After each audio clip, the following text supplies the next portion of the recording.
Okay, great, thank you. Good evening, welcome to the Finance Board meeting for April 2nd, 2025. Call the meeting to order at 6:04 p.m. The purpose of this meeting is to review two of the warrant articles that we had decided to table at the last meeting until more information was available for us. And then also just to, while we're meeting, just keep up to date on approving our minutes. So I will turn it over to Rebecca to provide us with the additional information for those two warrant articles. Good evening, everyone. I had sent over to the chair very late last night, my apologies, a memo just highlighting exactly what we have. I'll share my screen with you all. It's very much the same thing that you had seen at the last meeting. The first article that the Finance Board determined to table at that meeting was the MBTA 3A compliance, which is article number 26.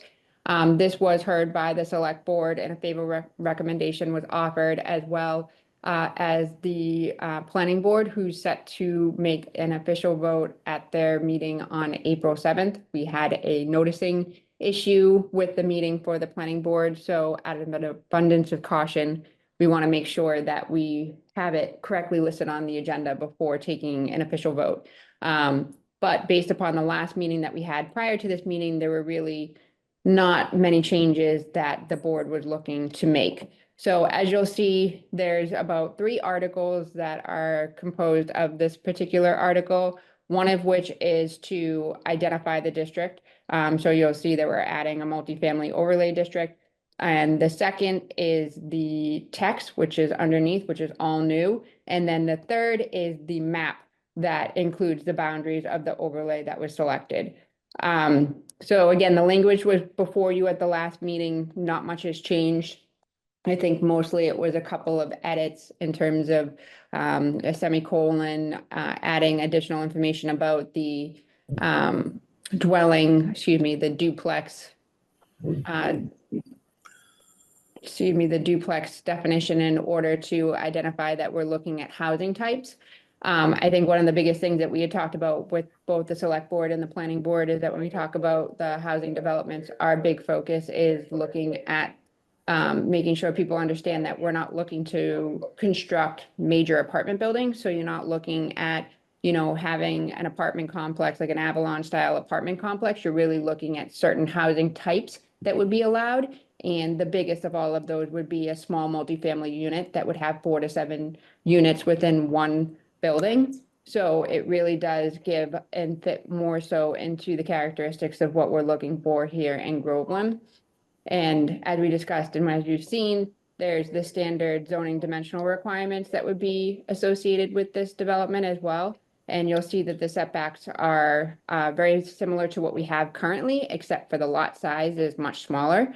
But you will see again, the maximum height is only 35 feet. So it is not going to be something of a monstrosity. And I think that kind of helps alleviate a lot of the fears that we've heard from the public. So the rest of the language is pretty standard. The actual zoning, like we said, will include the overlay boundaries map, which you'll see here below. And the area that was selected was on Salem Street. So based upon the compliance model that the state had put forward and working with the consultant and looking at a couple of the different options that we had available to us, this was the one that was selected. If you'll note, this area is not connected to town sewer.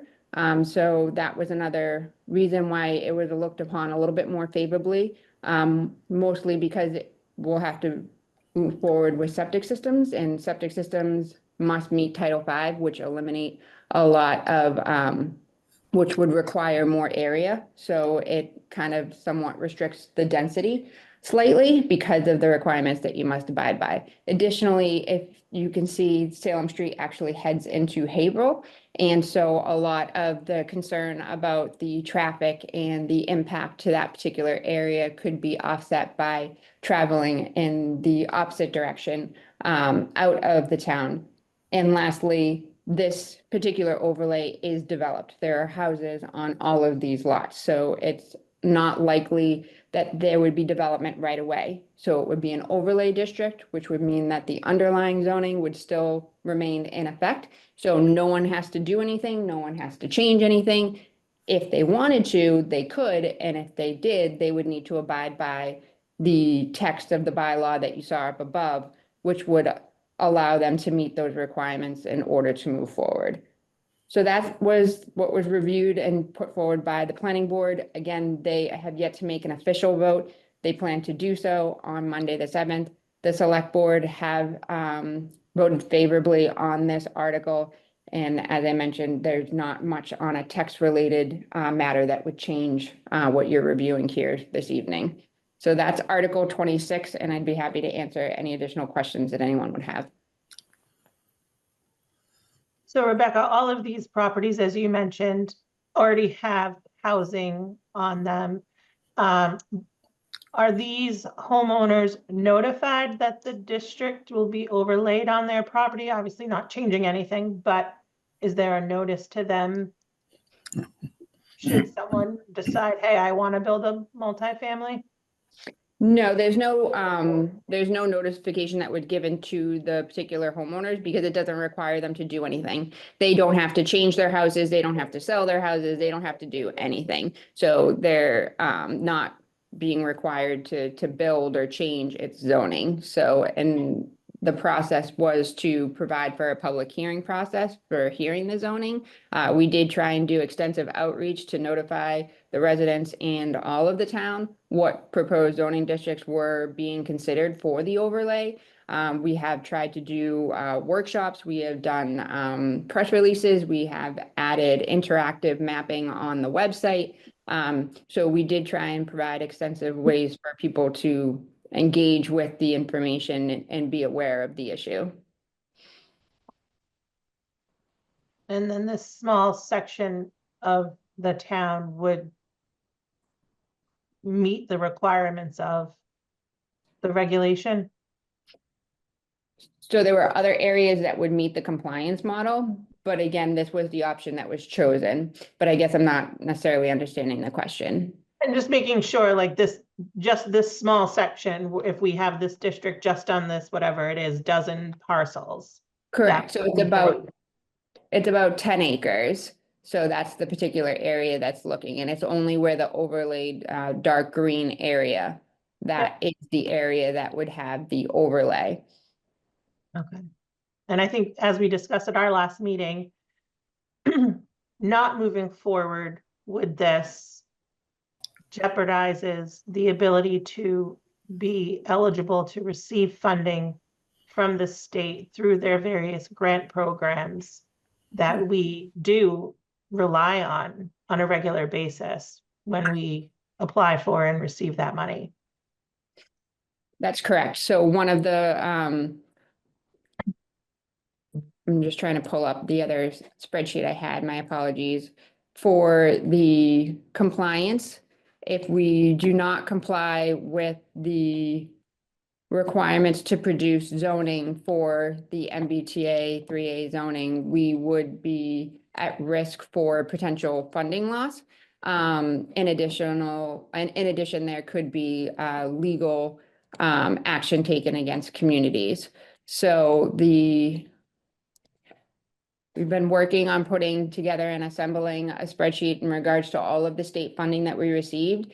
There has not necessarily been a statement other than to say that, you know, these are the proposed programs and proposed funding sources that you would not be eligible for if you're not in compliance. However, it's not an all-inclusive list. So for example, we just recently learned that the dams and seawall grant that we received would not necessarily be something that we would be eligible for in the future. And that was a grant that we just received for $98,000. Then we also just recently learned that the fire department, who receives grant funding to help supplement their funding for their fire gear, they just received a grant for $13,000, I believe. And they were told that this round they would be eligible, but if you are not compliant, then next year you will not be eligible for that funding. So while we received an initial list of these are the programs you will not be eligible for, it seems to have grown. And there's really no way to identify exactly what we would be losing. So we've been trying to put together all of the state funding that we receive so that we can get a better understanding of the impact. So I can send this all over to you as well so that you can see, but we have essentially for revenue for 2024, we were looking at $3.5 million in state revenue that we collected. So that would be a huge financial burden to not have that funding sources or sources available for us in the future. This, I don't see how we could go against this mandate. I don't like mandates. We're such a small town. We're not like Milton, Mass, who I think they're fighting this. We don't have the resources. We don't have the money. And I think the way the overlay districts picks probably the best we could do for now. So, but I don't like mandates. But I would vote in favor for this because there's really no choice. We need the state funding, period. Rebecca, this is Brian. I do have a quick technical question. I'm looking at the spreadsheet that's up on the screen and it all makes sense. But my question is this: if there's a federal mandate put forth that the town must apply, that the town must adhere to from the federal government, but we must use state funds. If we do not, and we do not have the MBTA law come into effect, how does that affect that funding? Because this is a federal mandate that's telling us that we must do this, whereas a state mandate I get. Is there any differences between the two?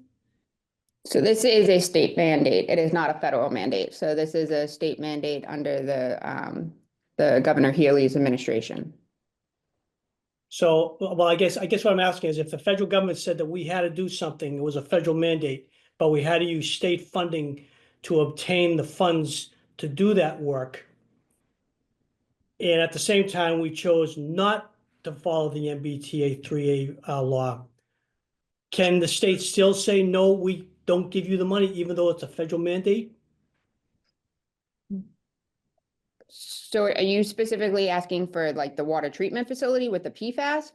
Well, Because- yes, something along those lines. If something was to come down, I know the water, it's a separate issue, but I'm just saying in general, if the federal government said that we had to do something, but it required us to access state money for it, and we did not allow the 3A law to go through as residents, can they stop the funding from going through to take care of the federal mandate? Because I'm sure, as you know, federal law trumps state law trumps local law. That's just how it works. I'm just trying to get an understanding. Would that apply? Brian, they do this all the time. Head Start, No Child Left Behind, yada, yada, yada. The federal government mandates something to the states mandate it to the municipalities, and nobody ever has the money to fund everything. So, and on the hamster wheel goes. It's crazy. Okay. All right. No, So I was just trying to understand it. It's just from- discretionary funding, so the state has the ability to withhold funding for failure of compliance. It doesn't matter what the federal government says in regards to any of that, because they would need to provide a funding source to follow what they were asking. So that's why, like, the federal government, if you're using the PFAS, they're saying that you must treat for PFAS. The state not providing or allowing the community to get the state drinking water fund because of failure to compliance still doesn't mean that the state doesn't provide other options for assisting in that matter. So it's not tied to a specific funding source if the federal government mandates it. So and that would also apply, because if I heard you correctly, you had also mentioned earlier in your dissertation, you had mentioned something about a seawall. Did The I dam understand? seawall grant that we received, Milton actually was, they took away the funding for failure of compliance. Even though, even though the waterway falls under federal authority and therefore same would apply with the PFAS thing. The state can say, no, we're not gonna give you any money to help you build these things, even though that comes from the Army Corps of Engineers saying you need to fix this. But I don't know if that was under the Army Corps of Engineers jurisdiction. Okay, all right, no, So I it gets a little difficult. I mean, Yeah, but yeah. I think it's that they have the ability to, the Supreme Court ruling with the Milton case said that they had the ability to move forward if they had come forward with the regulations. They changed the regulations to reflect what was missing, and Okay. now they've been ruled constitutional for them to proceed in this nature. Okay, well, no, like I said, it was just a technical question. I just needed to understand some things, but thank you for your answer. I appreciate it. I got a couple questions on this. Is there anything to prevent a developer from coming in and say buying all the lots on the left side of Salem Street and combining them into one lot? The people who live in those houses, so all of those people would have to be willing to sell their houses. So they would have to come to your door and they would have to tell you that they want to buy your house. And then they have to go to your neighbor and then your neighbor. So it's not like it's like, freely developable land for them to just develop whatever they want. Yeah, I was looking at it. I was actually pleased with the size of the lots they picked because it really limits what they can do. But I was, like I say, I was just wondering if there was a combination or if we can stop that from being a thing, or put some language in there so that, the lots cannot be combined to keep them at a, manageable level and not have a 40-unit apartment complex go in. But again, they have to meet the dimensional requirements, and they also have to, when you look at the actual wording, have to meet the style that it is in fact that we put forward. So we focus specifically on housing type.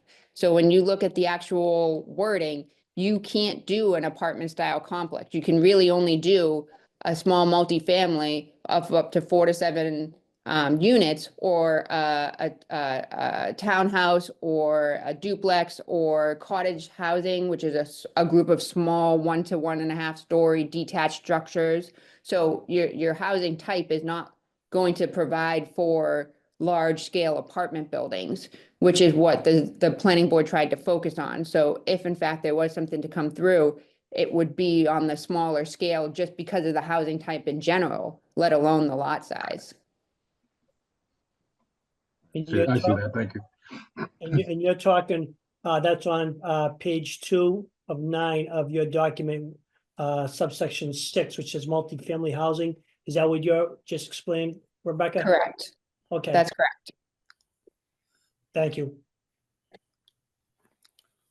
Are there any other questions on this item? I'm all set. All right, is there a motion for Article 26? I'm making a motion to support Article 26. Okay, so there's a motion to move favorable. Is there a second? I'll second it. Second, Right, I have Bill popped up on that one, so we'll do that. Because we are remote, we need to do the vote by roll call. So Jim, Yes. Adam, Yes. Brian, Yes, Bill, aye, Mark, Yes. and myself is a yes, so that's unanimous. Okay, Rebecca, the second article is article number 40, which at the time we were waiting for, I believe, legal to provide some additional information. Correct. We just were looking for the actual language that would be appropriate to transfer the funds that were originally allocated at the town meeting held on April 29th, which was Article 32 for the highway garage replacement, and to make sure that we were then transferring that to pay for the cost of the engineering and design for the highway garage. And on the screen is what town council had proposed for language and has reviewed. Okay. So the states to see if the town will vote to transfer $117,059.28 appropriated by Article 32 at the town meeting held on April 29th, 2024, which were initially appropriated to pay for costs of the highway garage replacement, which project did not commence, to pay the cost of engineering and design for the highway garage construction. Is there any, is there a motion on the floor before we go into a discussion? Move to approve the amended language. Seconded. And is that Adam? Sorry. Yes. Okay, so there's a motion to move favorable. Bill as a second by Adam. Is there any discussion on this? Yes, I have one, Melissa. It's not clear as to where the money's being transferred to. It just says what it was for, but it doesn't say where it's being transferred to. Does that need to be in there? Thought it said he was going to the study. No, it says that it was back on April 29th, 2024, it was appropriated for the study. Doesn't say that they're recapturing the funds and where you want to put it. So in 2024, we voted to pay for costs to repair or replace, I forget the exact explanation of how they were going to make changes to the current garage. And so I think Rebecca had said at that, like that has been kind of determined not to be the best approach. And that never started and no work on that started. So they're just looking for us to basically reallocate the purpose of this money. So instead of doing the replacement for the garage, it's to engineer and design for the construction of a garage. And that doesn't need to be in the language because No. it's staying within the same box, basically. I mean, I guess I'm not sure because it does say like it was initially appropriated to pay for the highway garage replacement, which did not start. Yeah. And then to change it to pay the cost for the engineering and design. Okay, We okay. had allocated the money to an account, so we took the monies and we set them aside for the highway garage replacement, which is just like we talked about to replace the shell of Mm. the current metal building. So in order to change that, the language is saying that we'll transfer to a new purpose, which is the design and permitting of a construction of a highway garage. So the account doesn't exist yet. So we're transferring it to that purpose. Once that purpose, if that purpose is approved, it will be transferred to a new account for that project. But that language doesn't need to be written out under this article. What's written in there is sufficient to imply that. Correct. We can provide for additional summary underneath the article if you think that that would be helpful to the residents. And we can again confirm which we need to do for a final legal review with town council prior to their to the select board posting the warrant. My personal position would be, yes, I'd like to see the additional language, but as a board member, I will refer to the board in totality. How they vote is how I will vote.